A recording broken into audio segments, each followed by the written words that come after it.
Bom dia, amigos telespectadores da TV Candidez. É com muita alegria que estamos aqui de volta a essa sala de aulas virtual para mais uma edição do programa Espírita Nova Era. Este programa é uma realização da AME, Aliança Municipal Espírita de Divinópolis. Pedimos licença para entrarmos no seu lar, para levar a mensagem espírita nesta manhã até você. E hoje, o nosso convidado especial é aqui o senhor Valdemar Duarte, da cidade de Belo Horizonte, e que veio aqui a Divinópolis para o encerramento do projeto AME pela Vida. A AME Divinópolis realizou durante o mês de Setembro Amarelo uma série de muitas palestras versando aqui sobre a temática principal, que é em busca da valorização da vida. O senhor Valdemar Duarte, ele é espírita há mais de 50 anos, também é formado em engenharia elétrica e como espírita ele participa do Centro Espírita Manuel Felipe Santiago, lá na cidade de Belo Horizonte. É palestrante do Movimento Espírita Nacional. Então, senhor Valdemar, seja muito bem-vindo à nossa Divinópolis. É uma alegria e um prazer muito grande recebê-lo aqui. É uma alegria nossa retornar a essa cidade e hoje uma situação especial.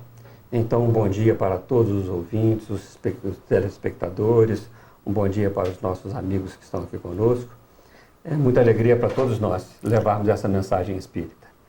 E a gente vai começar agora então, nesse tema tão importante, já fechando o Setembro Amarelo aqui, que é esse evento que a AME realizou em busca da valorização da vida. Uma pergunta muito interessante aqui para os nossos amigos telespectadores é o seguinte: o cenário da violência doméstica e urbana que hoje estamos vivenciando tanto no nosso país, o aborto, o suicídio, a drogadição, pode ser indício aí de um atraso espiritual na humanidade? Não propriamente um indício, mas uma constatação. Porque o indício seria uma tendência e, na realidade, nós estamos constatando isso a todo momento. Mas a sua questão, na realidade, tem duas vertentes. A primeira vertente é sobre a violência doméstica. Uma violência doméstica que exporta os caracteres para a rua, ou seja, para a sociedade, para as comunidades. Então, nós estamos diante de um problema que começa dentro do lar. A violência realmente começa dentro do lar. Depois, nós vamos verificar que esses caracteres, esse caráter dos indivíduos que saem do lar e vão para as comunidades, eles continuam nesta situação bastante complexa e complicada, devido à inferioridade de todos nós que somos espíritos ainda imperfeitos. Mas a violência urbana, então, continua este processo de caracterização dessa inferioridade moral mesmo. A situação do aborto, por exemplo, é uma situação muito complicada. E onde que ela começa? Muitas vezes dentro do lar. Dos pais que não compreendem, dos pais que não acolhem, das libertinagens em todos os sentidos. Então nós temos aí a base de tudo sendo o lar para evitar uma violência. O suicídio também da mesma forma. Nós vemos várias situações do suicídio, como foi exposto muito bem essa semana aqui em todas as palestras, a respeito do suicídio em si, que é uma violência contra si mesmo e contra a sociedade que está em volta do indivíduo. O indivíduo que suicida, ele na realidade, ele causa complexos, complicações mesmo, em torno da sua família, em torno das pessoas que ali estão, ele causa uma complicação muito grande. Por exemplo, atinge mais de 10 pessoas a cada um suicídio que acontece. É um número expressivo. A drogadição também da mesma forma, muitas vezes pela falta de diálogo, pela falta da atenção que os próprios orientadores do lar dão às crianças, ou até mesmo os orientadores ainda desorientados que utilizam drogas, eles acabam por contaminando a sociedade do lar, que vai contaminar a sociedade urbana. E também, no caso de suicídio, eutanásia e outros tipos de violência, que nós vamos ver, por exemplo, desemprego. Começa o desemprego aonde? O desemprego começa pelos processos do egoísmo, pela situação em que as pessoas vivem, não caracterizadas realmente como uma violência, mas a violência do desemprego, da falta de moradia, da falta de comida, da falta de vestuário, na falta de saúde. E essas questões todas acabam levando a pessoa a cometer um suicídio, né? Para tentar eliminar aquele problema, mas a gente sabe que vai causar um mal muito maior, não é verdade? Exatamente. Não só isso, como acaba desestruturando mais o lar. É verdade. Então, uma coisa reagindo com a outra, nós precisamos de verificar isso bem. Se nós estamos no lar para educar as almas, que é a primeira escola das almas, então que façamos isso bem. Né? Tá certo. E diante dessa questão aí do suicídio, do aborto e tudo, dessa pergunta que nós colocamos aqui, vem uma segunda. A vida sendo concedida então por Deus, né, Criador de tudo e de todos, nosso Pai, o homem então teria o direito de atentar contra ela, devido à questão do seu livre-arbítrio? Aquilo que é criação divina, o homem não tem direito de desfazer. Nós não temos o direito, e isso já está nos 10 mandamentos. Por exemplo, não matarás, não roubarás, não cobiçar a mulher do próximo. Os 10 mandamentos registram muito bem isso e nós estamos ainda por aprendê-los. De forma que tudo isso sendo concedido por Deus para nós, nós temos uma necessidade de colocarmos isso na nossa prática, na nossa vida diária. Por exemplo, o caso da eutanásia.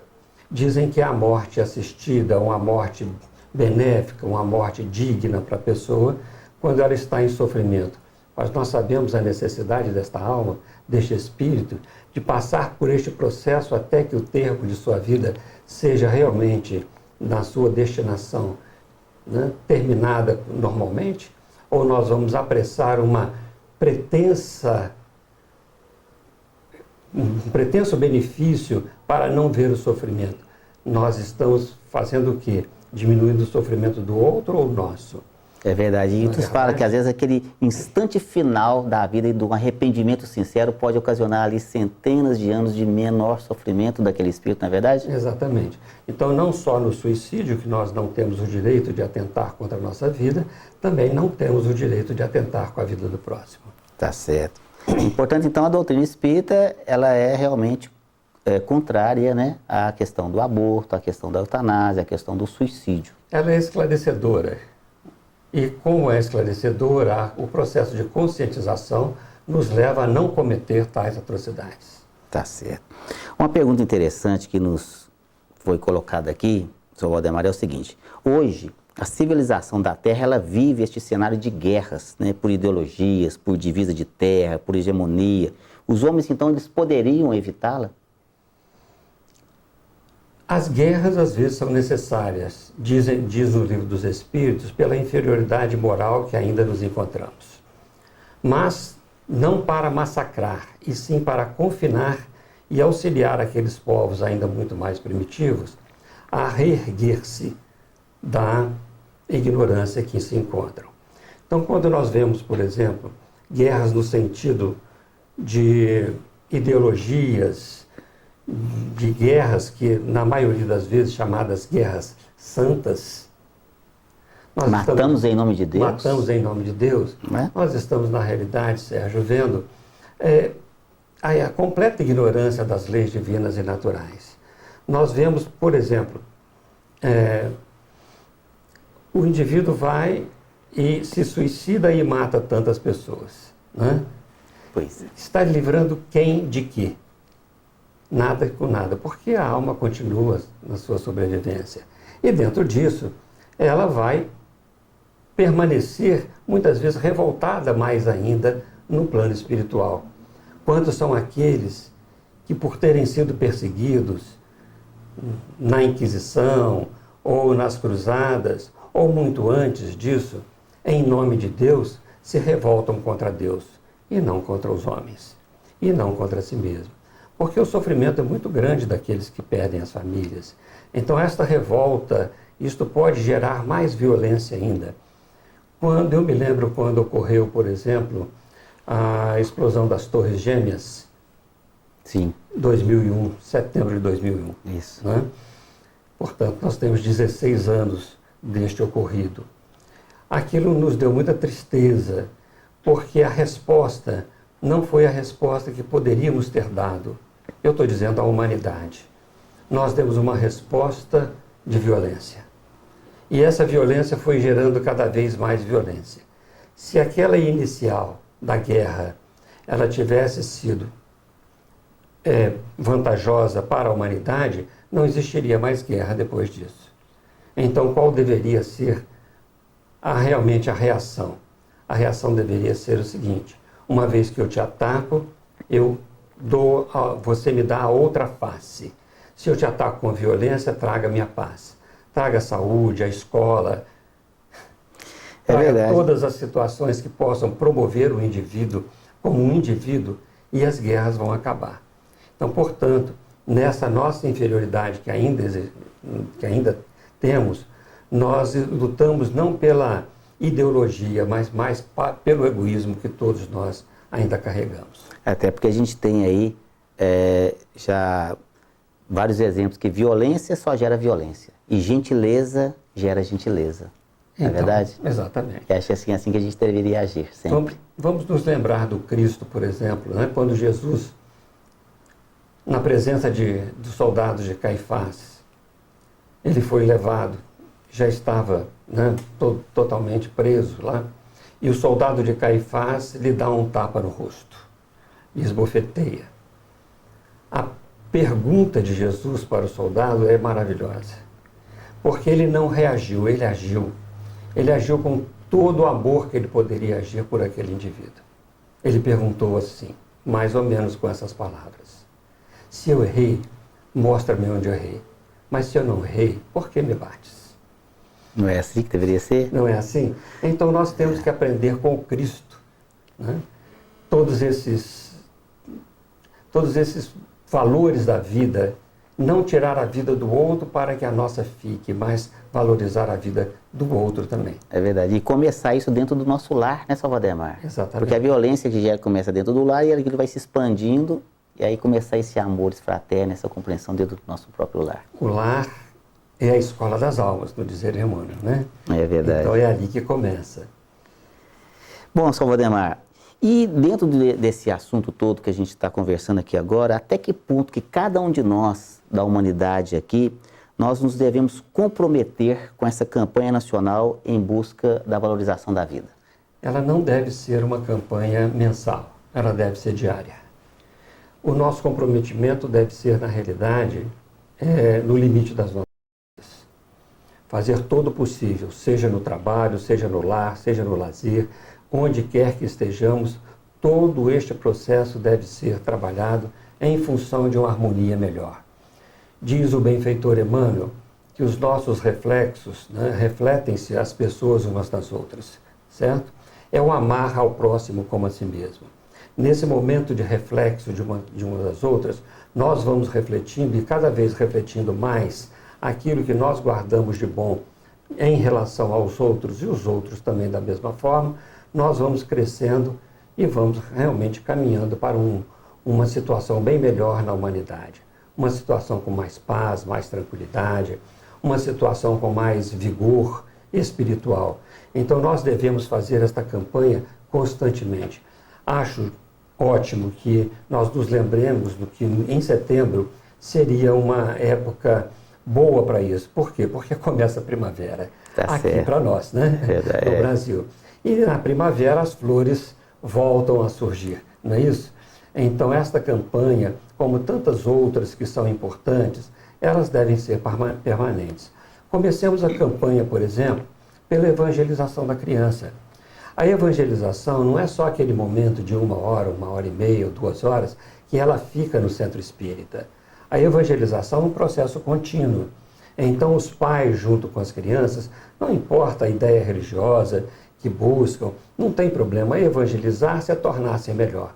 Então, neste processo, nós vamos ver que evangelizando as crianças, esses espíritos que estão chegando ainda nessa fase infantil, onde eles estão mais aptos a receber novas ideias para formar uma personalidade melhor, já que eles trazem ideias do passado, preconcebidas, né? Já de reencarnações anteriores, então ele forma uma nova personalidade nesses conceitos novos que têm sido dados. E o Evangelho do Cristo não tem o melhor, né? Não tem melhor do que ele para esse processo. E já nos Então, ensinou lá importante. Pitágoras, há 300 anos antes de Cristo, né, que educai as crianças e não precisará punir os homens. Exatamente. E a gente ainda não aprendeu isso até hoje, não é verdade? Exatamente, nós estamos aprendendo, né? Aos pouquinhos. Aos pouquinhos nós estamos chegando lá. Então isso deve ser o limite das nossas forças. Nós devemos fazer todo o possível, não só com a criança, mas com a família em si, buscando congregar as famílias no sentido de melhor conviverem, no sentido de serem melhores.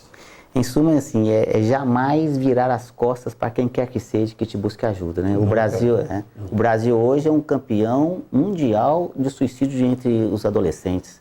Isso é uma coisa que deixa o nosso coração muito triste. Então, dentro da família, entre a sua roda de amigos, ficar atento a uma pessoa que está lá num processo de depressão, procurar, realmente, às vezes as pessoas se afastam dessas pessoas problemáticas e ao invés disso deveríamos nos aproximar mais, não é isso, Salvador? E antes que entrem no processo de depressão, existe todo um complexo dentro disso, que Émile Durkheim, o sociólogo francês, ele já colocou isso no princípio do século XX. Ele diz que na realidade existem os suicídios, né? Que são os suicídios chamados egoístas. É um grupo de pessoas que, na realidade, se afastam da sociedade, em que o seu eu é maior do que o eu social. E o afastar da sociedade não é da sociedade convencional, é da sociedade do lar.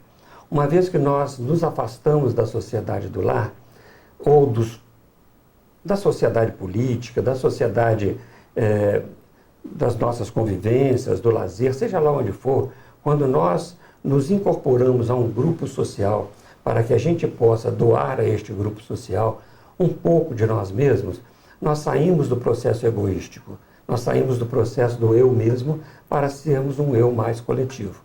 E com isso evitamos uma série de situações, de transtornos que poderiam levar ao suicídio. Um deles, por exemplo, no caso da depressão. O indivíduo que se doa não vai estar deprimido. É verdade. E aí, Salvador, chegou uma pergunta muito interessante que eu queria passar para o senhor aqui.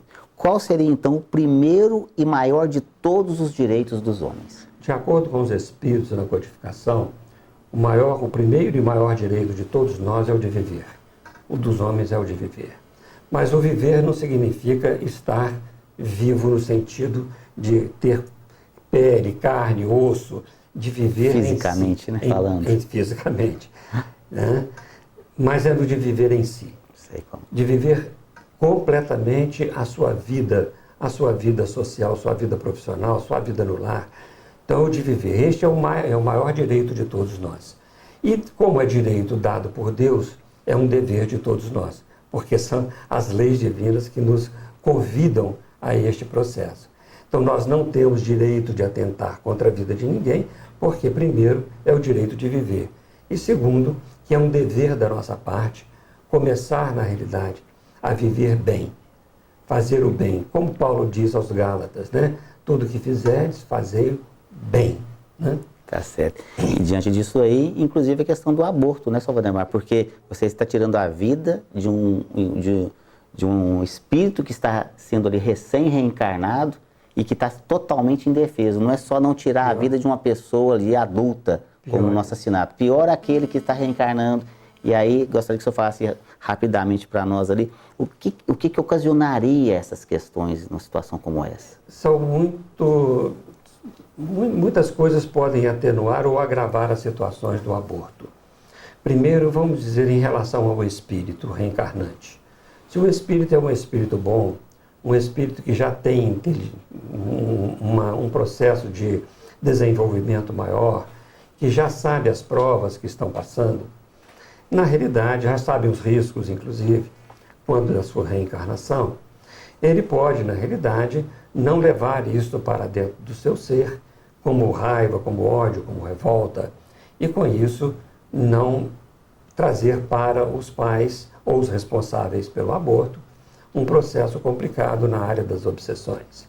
Se é um espírito muito complicado, se é um espírito que reencarna numa situação, está reencarnando numa situação de resgate ou mesmo de expiação, esse espírito pode se revoltar e tornar-se um processo complicado no campo da obsessão para aqueles que são responsáveis pelo aborto. Isso é uma situação do espírito. Mas para o encarnado já existe uma série de complicações. Quando há ignorância completa, ele não leva para dentro de si o complexo de culpa. Mas todos nós já sabemos, pelas leis humanas, a proibição do aborto. O senhor citou lá nos 10 mandamentos, né? Terapêutico, não matarás. Então todos nós já sabemos disso. E nós temos a nossa consciência que grava a lei divina e natural, com certeza. Então nós já sabemos que não seria bom fazer isso. Mas fazemos muitas vezes pelo egoísmo, pelas situações que nos levam a ter um corpo mais perfeito, vaidade, no caso das mulheres, por exemplo, ou do egoísmo no sentido de não mais compartilhar com aqueles seres que estão junto conosco. Seria, entre aspas, um peso. Não é assim que a doutrina espírita pensa e nos ensina. Não é assim que o Cristo nos ensina. O Cristo diz, deixai vir a mim as criancinhas.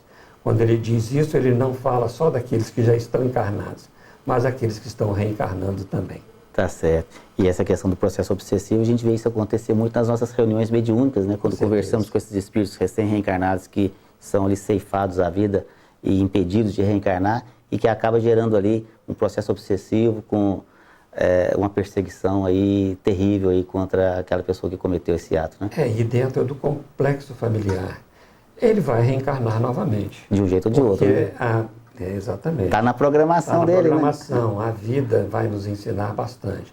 Agora, nós podemos aumentar ou diminuir o nosso sofrimento. Então, eu acredito que a dor pode vir, mas o sofrimento é a rebeldia. É melhor que a gente não seja rebelde contra as leis divinas. Tá certo. Bom, Sr. Valdemar, e tem uma pergunta aqui, nosso tempo é muito curto, mas essa pergunta nós não podemos deixar de responder. Aqui, né, nós gostaríamos que o senhor não deixasse de responder para nós. O que a doutrina espírita pode contribuir para erradicar de uma vez por todas as violências, todas essas violências que nós acabamos aqui de falar, desse processo todo aqui? O que a doutrina espírita pode contribuir para amenizar tudo isso, ou de preferência erradicar, na verdade, todo esse processo? No livro dos médiuns, quando Kardec fala das leis da sociedade, das sociedades espíritas, das sociedades espíritas, capítulo 29, ele vai nos falar a respeito do compromisso da doutrina espírita. Ele vai dizer, se a doutrina espírita é positivo, tem que fazer a transformação da humanidade, isso só vai ser feito modificando as massas. Mas as massas só vão ser modificadas modificando os indivíduos. Então, a doutrina espírita, ela é efetivamente e essencialmente moral. Ela é tão moral porque todas essas consequências da nossa inter-relação com os espíritos, ela vai mostrar para nós a situação que os espíritos se encontram no mundo espiritual. As más e as boas vivências daqueles que fizeram maus ou bons momentos na sua própria reencarnação. Então, esclarecendo isso sobre a vida futura, sobre a reencarnação, sobre essas moradas na casa do Pai, sobre as leis divinas e naturais, ele tem uma grande contribuição para que nós possamos, na realidade, melhorar a nós mesmos, melhorando o nosso lar, melhorando a sociedade e vamos melhorando as massas. Então é uma questão consciencial. A doutrina espírita vem nos conscientizar da nossa responsabilidade enquanto encarnados que estamos agora, nesse processo evolutivo espiritual que nós nos encontramos, não é verdade? E essa conscientização com brandura e muita tranquilidade. Tá certo. Bom, Sr. Valdemar, aqui, dentro de tudo que a gente colocou aqui, eu gostaria que o senhor deixasse aqui para nós uma mensagem aqui final para os nossos telespectadores sobre toda essa questão que nós acabamos de falar, em especial, como essa busca que nós temos que ter de valorização da vida, que hoje a humanidade está aí realmente passando por situações extremamente complicadas. Nós temos uma violência, desde a violência doméstica, que vai gerando a violência na sociedade em geral.